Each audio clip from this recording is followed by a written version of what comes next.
Good morning बच्चों standard 8 के संस्कृत के अंदर आप लोगों ने पहले श्लोक देखे, उसके बाद चित्रपदानी, उसके बाद गद्य देखा, फिर एक एकांकी जैसे कि शीला जो प्रवास के अंदर जाती है तो वहाँ पे उसकी माता के साथ उसका जो वार्तालाप होता है, मतलब कि जो संवाद होता है, उसके बारे में आपने समझा। और आज जो मैं आपको ये जो पोएम यानी कि जो श्लोक है वो जो समझाने जा रही है वो एक विनोद पद्यानी है। विनोद पद्यानी इट मीन्स जिसके अंदर बारीकी से कटाक्ष किए गए होते हैं। जो लिखा तो सिंपल तरीके से होता है लेकिन उसके अंदर कुछ व्यंग होते हैं। जिस तरह से गुजराती और हिंदी इंग्लिश में भी व्यंग कथाएँ आती है तो उसी तरह से संस्कृत के अंदर भी जो पद्य कुछ आते हैं जो व्यंग के रूप में दोहराया जाता है उसको हम विनोद पद्यानी के रूप में समझते हैं। तो आज ऐसे ही कुछ विनोद पद्यानी के श्लोक मैं आपको समझाऊंगी। पहला श्लोक है, सदा वक्री सदा क्रूर सदा पूजामक्षेपते कन्या राशि स्थितः नित्यम जामाता दशमो ग्रह। यानी कि सदा वक्री जो हमेशा वक्र यानी कि आड़ा मतलब कि जिसका स्वभाव होता है वो हमेशा तुच्छ होता है, जो हमेशा क्रूर यानी कि जो हमेशा किसी के प्रति लागणी या फिर अकड़ में ही रहता है अपने आप में, और जो हमेशा पूजा में अपेक्षते यानी कि जो हमेशा पूजा की अपने आप को कुछ बताना मतलब कि अपने आप को कुछ साबित करना चाहता है और ऐसा उसको ऐसा लगता है कि मुझे सब लोग मेरी सब पूजा करें, मेरा सब लोग आदर करें। कन्या राशि स्थित यानी कि जो लड़की का हस्बैंड होता है, जो जिसने कन्या को वरण किया है, मतलब कि जिसने कन्या के साथ शादी की है, और ऐसे जो इंसान होते हैं उसको समाज वालों ने 10वें ग्रह प्लानेट जो होते हैं वो 9 होते हैं लेकिन एक्स्ट्रा जो 10वां ग्रह होता है उसको उसके साथ उसकी कंपेयर किए, मतलब कि उसको 10वां ग्रह समझा है। तो ऐसे जो इंसान है उसको हम जमाई बोलते हैं। मतलब कि जो जमाई होता है वो 10वां ग्रह होता है जो हमेशा अपनी जो ससुर यानी कि लड़की के जो माँ बाप होता है उसके पास से हमेशा अपनी अपनी ही बात को ध्यान में रखता है। मतलब कि वो ऐसा लगता है कि मैं कुछ हूँ। और आपने देखा भी होगा कि जो लड़की के घर वाले होते हैं उसको वो अपनी बेटी से भी ज़्यादा अपने जमाई का मान रखते हैं, उसको घर वालों का मान रखते हैं और उसकी अपेक्षा जो होती है उसको पूर्ण करते। तो इसी तरह से इस श्लोक के अंदर जमाई का महत्व, मतलब कि महत्व तो हम नहीं बोल सकते लेकिन उसका किस तरह से हमारे समाज में वलन है उसको यहाँ पे समझाया गया है। दूसरा श्लोक है, टका धर्म टका कर्म टका ही परम तपः यस्य हस्ते टका नास्ति हाटके टक टकायते। यानी कि टका धर्म, टका मतलब कि पैसा, वेल्थ हम जिसको बोलते हैं, ये जो पैसे होते हैं ना वही सब जगह पे मान्य रखते हैं। मतलब कि जिसके पास पैसा होता है वही आदर मान बोला जाता है। और आपने भी देखा होगा कि जो गरीब होते हैं, मतलब कि जिसके पास पैसे कम होते हैं उसका इतना मान और आदर नहीं होता, लेकिन एक पैसे वाला इंसान अगर कहीं से आता होता है तो उसके लिए सब खड़े हो जाते हैं, उसका मान करते हैं, उसको सब उसकी लाइन में मतलब कि उसकी सेवा करने में सब लगे रहते हैं। तो इस तरह से यहाँ पर वही बोला गया है कि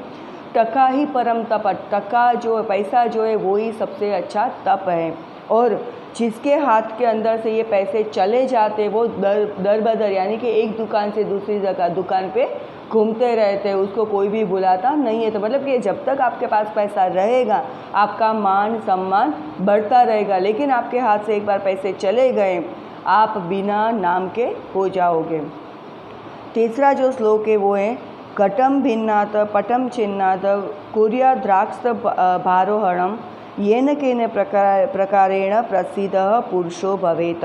यहाँ पर क्या समझाया गया कि जिस तरह से एक पानी का जो घड़ा होता है उसको अगर हम ज़मीन पे फेंक दें तो वो जो घड़ा तो फूट ही जाता है लेकिन उसके अंदर जो पानी होता है वो भी ज़मीन पर फैल जाता है। उसी तरह से एक इंसान जो अपनी प्रसिद्धि प्राप्त करना चाहता है उसके अंदर खास करके जो पुरुष होते हैं वो अपनी प्रसिद्धि येन केन प्रकार यानी वो किसी भी तरह से प्रसिद्धि प्राप्त करना चाहते हैं, वो किसी भी तरीके से, मतलब कि अगर वो चोरी लूटपाट कोई भी कुछ भी करे या फिर कुछ भी गुंडागर्दी करके भी अपना नाम जो है पूरे समाज में फैलाना चाहते हैं, वो अपने आप को कुछ साबित करना चाहते हैं, चाहे वो तरीका गलत हो या सही हो।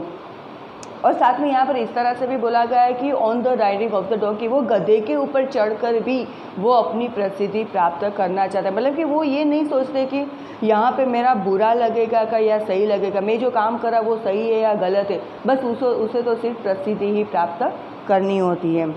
चौथा श्लोक है, उष्टाणा ही विवाहेषु गीतम गायन्ति गदर्भाः परस्परम प्रशस्ति अहो रूपम अहो धनी। अभी यहाँ पर वो बोलते हैं ना कि दो ऐसे जानवरों की बात की गई है कि जो एक दूसरे के प्रति मान रखते हैं, क्योंकि उन दोनों के अंदर कुछ, एक जो है वो उसके अंदर दिमाग ही नहीं होता है, मतलब कि वो कम दिमाग वाला बोलते हैं, और एक जो इंसान है वो दूसरों की खामियां निकालता है, ऐसा जानवर है। तो एक जो कैमल होता है उसकी शादी के अंदर एक जो गधे होते हैं वो लोग गीत गाने के लिए जाते हैं, तो वो क्या होता है वहाँ पे, ये जो कैमल होता है वो गधे की ध्वनि, मतलब कि वो जो गा रहा है, और आपको तो पता है कि गधे किस तरह से गाते हैं, तो फिर भी वो जो कैमल होते हैं, जो ऊँट होते हैं, वो गधे की जो गायकी है उसका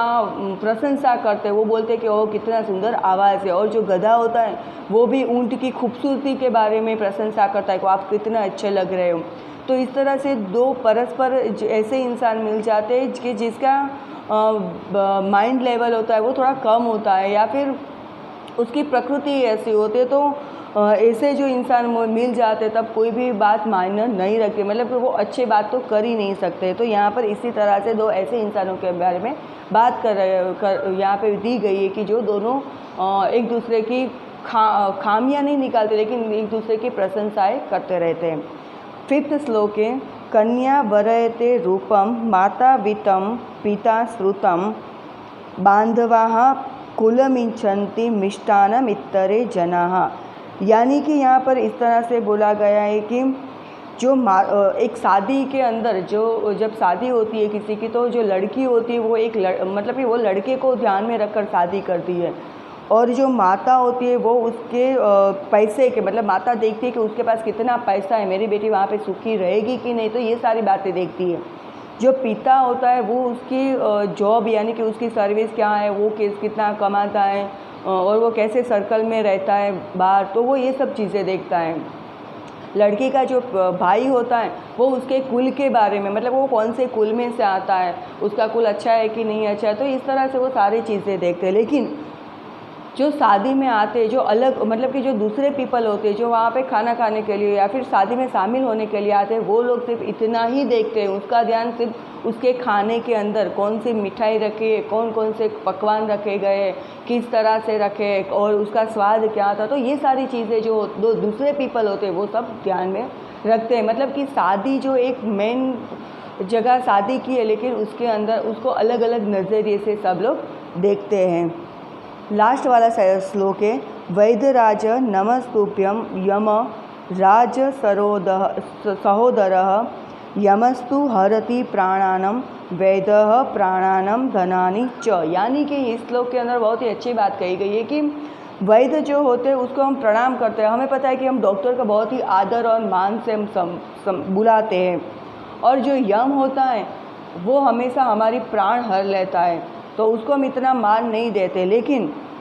यहाँ पे ये बोला गया है कि यम और डॉक्टर जो होते हैं वो एक ही भाई है, मतलब कि जो यम काम करता है वही काम डॉक्टर भी करते हैं। वो यहाँ पे लास्ट लाइन में बताया गया है कि किस तरह से यहाँ पे दोनों भाई है। तो यमस्तु हरति प्राणम, ये जो यम होते हैं वो सिर्फ प्राण को ही हरते हैं, लेकिन एक जो डॉक्टर होते हैं वो प्राण के साथ साथ हमारे धन भी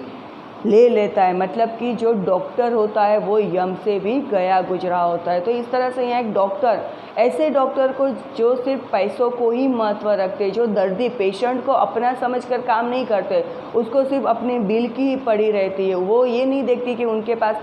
पेशेंट के पास पैसा है कि नहीं, वो सिर्फ उसको यही उसका धंधा ही लगा रहता है कि मेरे पास पेशेंट आए और मैं उसका इलाज करूँ और उसके पास से किस तरह से पैसे लूँ। तो यहाँ पे एक डॉक्टर को जो सिर्फ पैसों को महत्व देते हैं उसको यम के साथ समानता की गई है। तो बच्चों इस तरह से आप समाज के अनगिनत जो व्यक्ति होते हैं इसके बारे में यहाँ पे समझाया गया है। Thank you.